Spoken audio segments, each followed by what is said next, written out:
When can you retire if you have $2 million and you're in your early 50s and you have a home and you're going, well, maybe I should downsize. Could that mean I could retire earlier? Yeah, but I don't want to sacrifice my travel goals. Well, what about healthcare expenses? How much is that going to cost? We're going to go through a real case study prompted by this email right here that came from a listener. And I invite people to email me their situations. I won't be able to get to every single one, but I want to show you how I would think through this so that if you're looking at your situation going, hey, it's fairly similar. What should I change? What should I think through? Hopefully it's helpful. So we're going to go through this in just a second.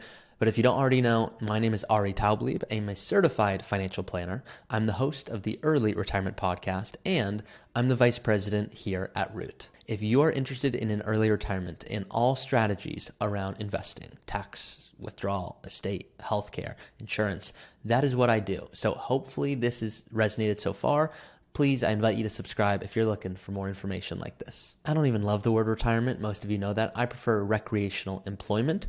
When are you working because you want to, not because you have to? Now let's get into this situation. So I'm going to start by giving you guys some context. Here's the email that I received. You can see I'm blocking off their email address right here. So I'm never going to show that. If you're worried, oh, are you going to go ahead and then all of a sudden, I'm not going to do that. So you're going to see here, it says, hi, Ari, we've been listening to you on YouTube. It's been good. Can you tell us if we're on the correct path of thinking? You can use us for one of your case studies if you want. So basic info, lives in California. He's 49 this July. She's going to be 50. Salary, $155 for him. She's doing some part-time gigs, maybe $500 to $1,000 a month, but don't count on it, just for extra. Good health. Currently, they're saving 12% to 401k plus company match, which is 50% on the first dollar up to first 10%. So 5% in plain English. They were doing Roth 401k to try to save on taxes and have balances and to convert between retirement and Social Security, which is a fancy way of saying their income's going to drop and they're going to do Roth conversions before Social Security starts. For medical insurance, ACA, and 0% capital gains for harvesting. Once again, what on earth does that mean? So what they're saying is if their income gets really low, they're going to be able to go, wait a second, my income's low. Can I intentionally go sell this position and pay very little in taxes? Let me show you what they mean. So real quick, this is our important number sheet here at Root. And so what they're saying, if we zoom in right here, let's assume you're married and you make less than $94,000, $94,050 to be exact. You can pay 0% on long-term capital gains on certain positions. So people are like, hey, that sounds great, but like give it to me in English. And some of you know my dumb joke, but I went to the doctor, this was months ago, and I said, hey doc, that sounded great. I think you think that sounded great. I literally have no idea what you just said. So like, try again. And that's how I encourage my clients to speak to me. So what you're going to see right here, let's assume you bought Apple stock for $10,000 and it grew to $100,000. Well, that's pretty cool. Number one. Number two, that's a $90,000 gain. Now, if you retire and you have no income, you could then sell that $90,000, that position. You just, now you have $100,000. You bought it for 10, it's worth 100. You sell it, that's a $90,000 gain. You won't pay any taxes. And some of you are going, wait, I thought I pay 15%.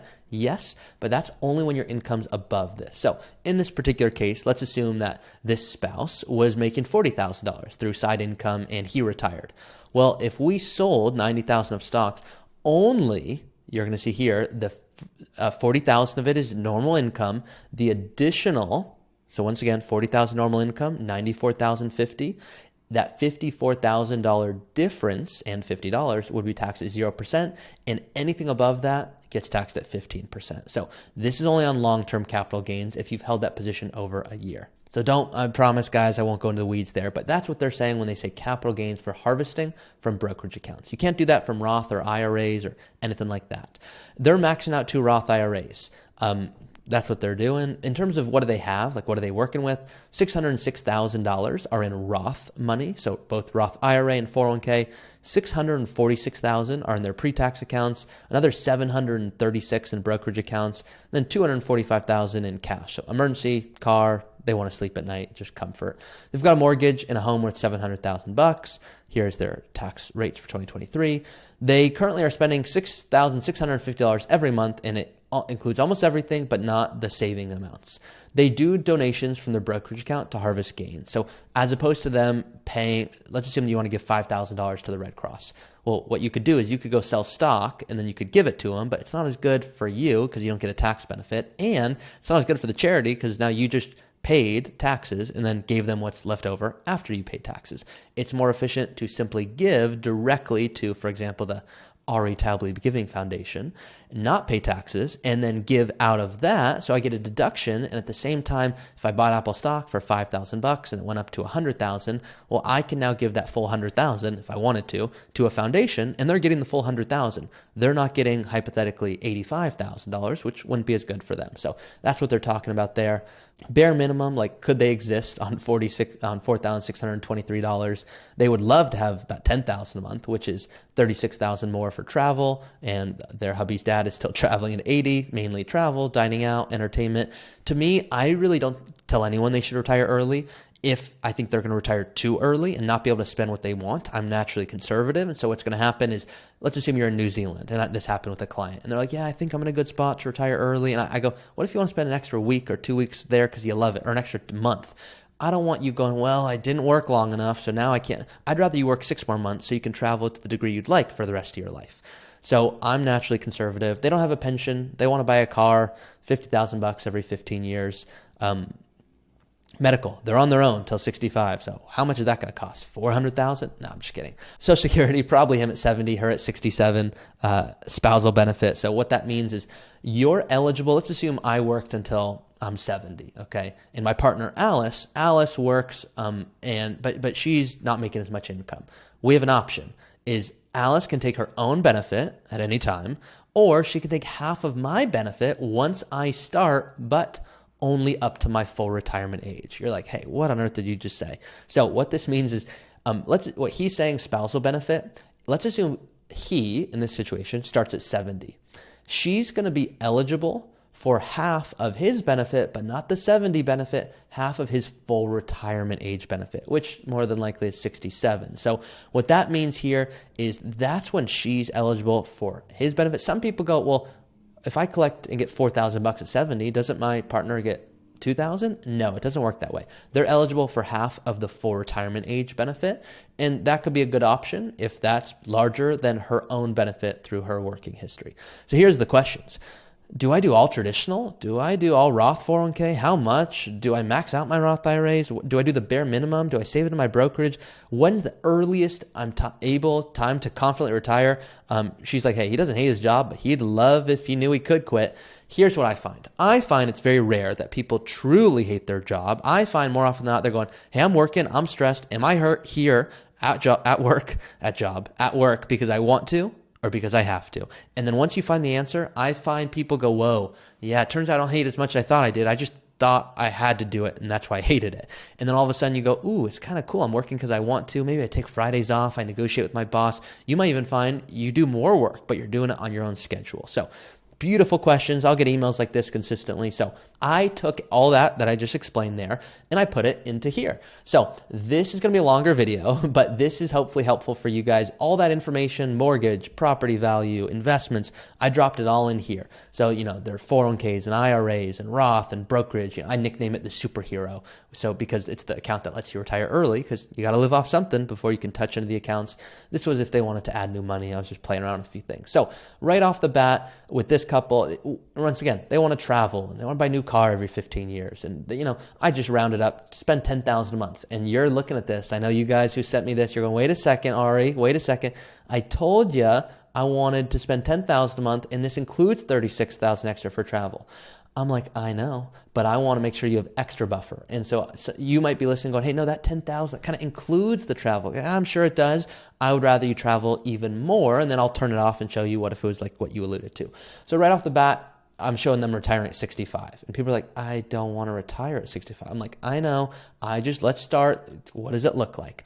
I put all their income and savings and all this good stuff in here. I won't bore you to death with the details. So right off the bat, it's like, oh my gosh, they're in a good position to have, oh my God, it looks crazy. $28 million at 91 if they just keep doing what they're doing and work until 65. I imagine you don't want to die with $30 million. And by the way, that's not going to be worth $30 million, because if we toggle that on, what is $28 million really going to be worth in the future? Well, $28 million, that's the equivalent of $8 million. So it's still a lot of money. Don't get me wrong. But that to me, I imagine you're thinking, hey, could I do better? And this tool here, what I always like to do is kind of sample out some stuff. So right now, I want to toggle on some fun stuff. So in terms of what they're doing, let's come back up here. Where did they have it for me? Right here. 12% 401k, so basically 5% company match. So what I like to do is say, let's assume you stop that. People are like, why would I stop that? I thought tax benefits. I go, I know, just play with me for a second.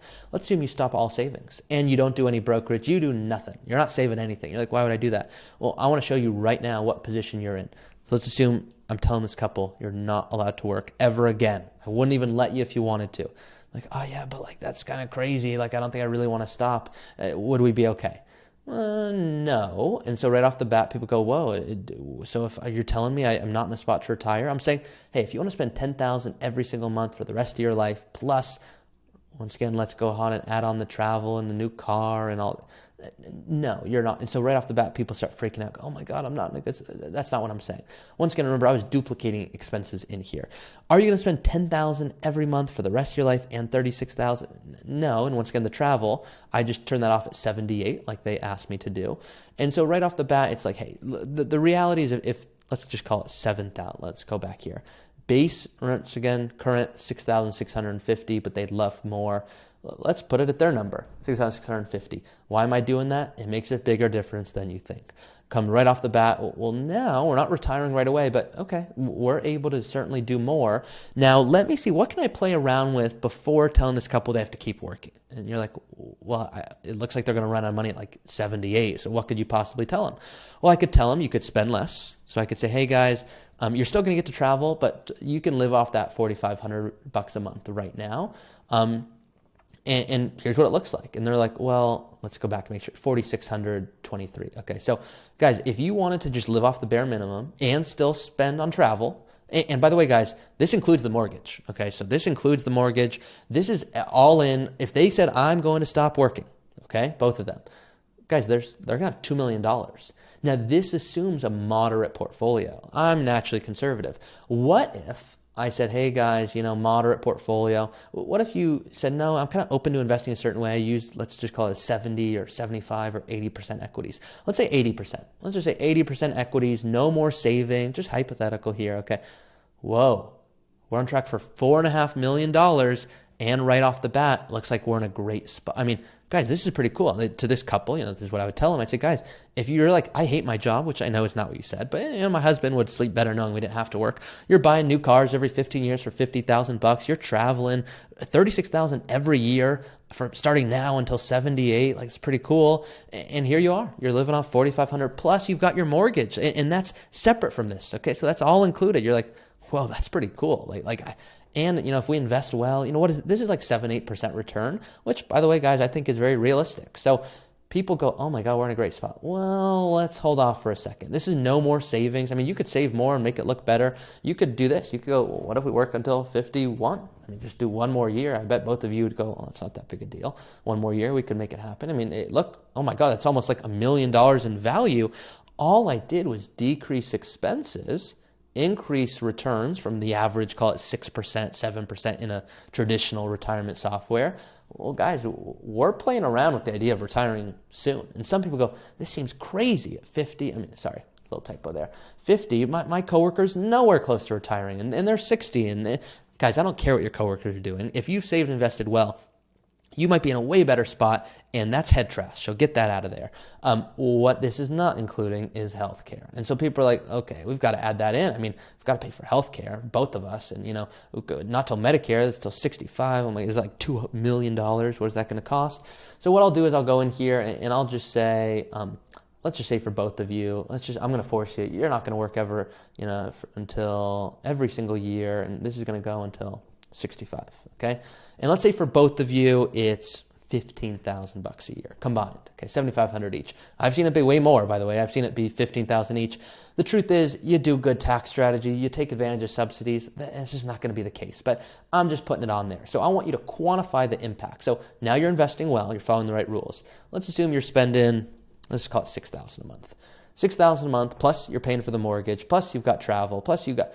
Okay, so the earliest time healthcare at $15,000 a month, we're cutting it a little close for my liking. And this is not the graph I would let anyone retire on. So here's the big variable, is how much do you guys want to reasonably spend? I would tell this couple, well, I want to make sure you're never retiring too early. Sound like $6,500 is the sweet spot. plus travel. So now you're really able to do what you want to do. Okay, that's all. I was being a little overly conservative, 10,000 plus 36 in travel. Okay, let's refresh the plan, make sure we're on the same page here. Okay, so right off the bat, they're like, hey, okay, 6,500, we're not going to stop working right away, but we want to know, what if we worked until 52? Okay, work till 52, what does that do to the plan? And we want to spend more. Whoa. So working 1 more year, 2 more years, well, now we've got $2.5 million left over. I would tell this couple, you are reasonably, if you're open to doing all the right things, you're in a spot next 1 to 2 years. Yeah, you're right there. You are close. Even with healthcare expenses being conservative, travel, new cars, expenses, like guys, to me, you're in a pretty good spot. Now you go, well, wait a second. What if at the same time we stop the 401k? What do we do? Because that was their questions, what do we do? And if you can't tell, guys, I ignore most of their questions because I want to give them the confidence. Where are we at? They're asking these questions. Do we still max out? You can max out your Roth IRA. Great. It's important. But okay, so you're putting an extra $7,500 in each. Yeah, do it. Okay, that's the smart thing to do. Traditional Roth 401k, they've got a healthy amount in pre-tax. They've got good amount in Roth. What I really like to see here, because guys, I could play around with this all day. What I really like to see here, they did an amazing job of diversifying this. They've got pre-tax, but not too much. It's not all in there. They've got Roth. They've got superhero. If I'm them, I'm going, hey, take advantage of the tax deduction while you can. You're in a relatively high tax bracket. We're going to be able to control your bracket the rest of your life. If I'm them and I'm working another year, I'm doing all pre-tax. And I'm saying, yep, give me a deduction. I'm going to have plenty of time to do Roth conversions. I'm going to convert it. That's what I would do if I was them. Now, if they didn't have what they had, meaning they had, for example, all this in pre-tax, I'd like, no, too much in pre-tax. I need you to intentionally get rid of the tax deduction. To me, I'm doing all pre-tax if I'm them, and then bare minimum to get matching. I talk about this a lot, where it's, hey, could you just get the match and put the rest in the brokerage? Guys, you did a good job on the brokerage. You did a great job. Now here's the concern, and here's the questions I'd really have. What's the cost basis? Did you put 200,000 and how big are the gains? Is it in one position? Is it in 10 positions? I'd want to do a whole meeting on that because I don't know the safety of their investments. I don't know any of that. But when I'm looking at their plan, I'm going, whoa, guys, they're in a spot where they're in, next 1, 2, 3 years, they're in the position if they want to save more to a brokerage account or do more to they work a little bit more and they're getting 12% and, they're going to add another $20,000 to a brokerage account. Guys, look, it's only going to make the plan look better. And the question is, how much is enough? Okay, great. Do you want to die with $3 million? Most people don't. So how are you feeling? To me, this is pretty cool. I would hope this client's looking at this, you listeners going, whoa, we're in a good spot because you guys are. Now, right off the bat, I imagine you don't want to die with $28, $10 million. The big work's going to be on the tax planning. And that's what I would kind of harp for this couple is say, hey, are you open to being effective? Because right now their income's going to be, right now, hypothetically, you work till 65 and you retire. This is a standard retirement portfolio. That's not them. The cool thing about this software is it's dynamic. So I can play with anything here. It's going to impact, which once again, let's now assume they're going to stop at 51 each. So just hypothetical. 51 each, yep, there's less money, and once again, this is with us kind of inflating a bunch of expenses. Let's kind of put it back to what we were talking about. What if we're in a 70, 80% equities, which, by the way, guys, I think is very realistic. Right off the bat, they're still in a pretty good spot. So the point here, it kind of looks like, oh my God, I'm not, but that's because we were planning on $28 million. You don't want $28 million. Okay, so trust me. And I believe this healthcare we could make this 5,000 if we want. We could make this 85%. We could do whatever we want. My point is these variables matter and most people kind of gloss over them. So my point here, you go to your tax plan. Well, now let's look at it. Well, now, guys, look at their tax strategy. So their income's going to drop. They're going to be doing awesome conversions in here. Then their income's going to jump because they're going to need income to come from somewhere. What we want to do is model out these Roth conversions, the benefit, the harvesting, all this kind of tax stuff, which I like to point out. And there becomes a point where it makes sense to do conversions. There's a point where it doesn't. There's a point where it's like, hey, you'd have way less money, like millions from doing this stuff. Too many people will kind of have their projections and go here and be like, oh my God, it looks like I don't need to do any conversions. What am I doing? And look, guys, this stuff is great if you know how to manipulate it. If you don't, it becomes dangerous. So the point here, an advisor could tell you a few different things, could tweak a few different things. You spend $3,000, $4,000, retire at different times. If you were to shift this, for example, let's just say, I don't know how long these people want to work, but let's just say 60, hypothetically. and you switch this on, and there's a mistake I see a lot of people make, is they do this and they go, whoa, looks like I'm gonna have a crazy amount of money, and I click this tax button, and I look at this thing, and it's like, oh my God, I gotta do conversions, it's gonna add like millions. Yes, but I'd rather you not add millions. I'd rather you retire earlier and be more effective and take advantage of subsidies. And so there's a lot of nuance and people get lost here. This is it. This is all I want to go through, a real case study. How do I think through this? What would I think through? This couple's in a good spot. There's some nuance. I wouldn't let them retire tomorrow, because what about purpose and inheritance and health and how much they want to give? And like, there's a whole lot more. I would not personally tell this couple they could retire early. There'd be a lot more I'd want to go into with them, but this is how I would start to think through this. So guys, hopefully this was helpful. If you want to personally send me an email, I might do one of these for you guys. You've got my email right here, ari@rootfinancialpartners.com. If you want to apply to work with us, we have a wait list, but we encourage you to reach out. And if you're looking for holistic planning, that's what we love to do. So guys, please like this video and subscribe if it was helpful, and I'll see you guys next time.